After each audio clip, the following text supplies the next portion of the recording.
Elektabilitas pasangan calon gubernur dan wakil gubernur Sumatera Selatan, Herman Derucik Ujang dalam survei terbaru yang dilakukan Cerus Network menunjukkan angka 64,7%.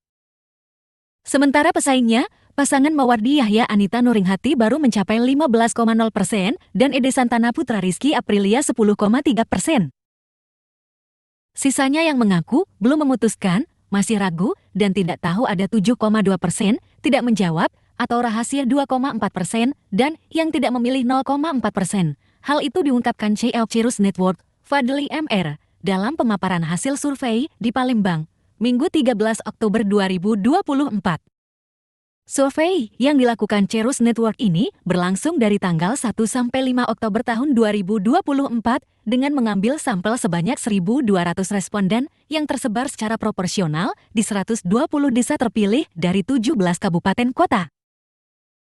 Di Herman Deru dan Cikujang ada di 64,7%, pasangan nomor 2 10,3% dan pasangan nomor 3 di 15,2%. Dengan waktu yang tersisa 5 minggu ini, apakah ada kemungkinan dari paslon lain, misalkan nomor 2 dan nomor 3 itu mengejar nomor 1 gitu?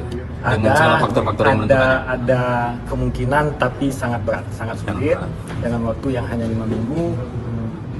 Dan semua pasangan pasti terus bergerak, kecuali satu pasangan tidak bergerak di lapangan. Ada kemungkinan hal tersebut terlaksana.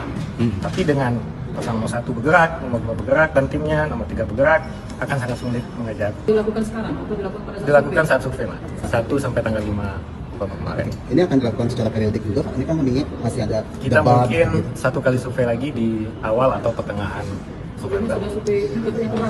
Kita baru sekali ini melaksanakan survei, makanya tadi ada yang bertanya ada penurunan atau kenaikan, kita nggak bisa jawab karena kita tidak mau masuk ke angka-angka dari lembaga lain. Ya,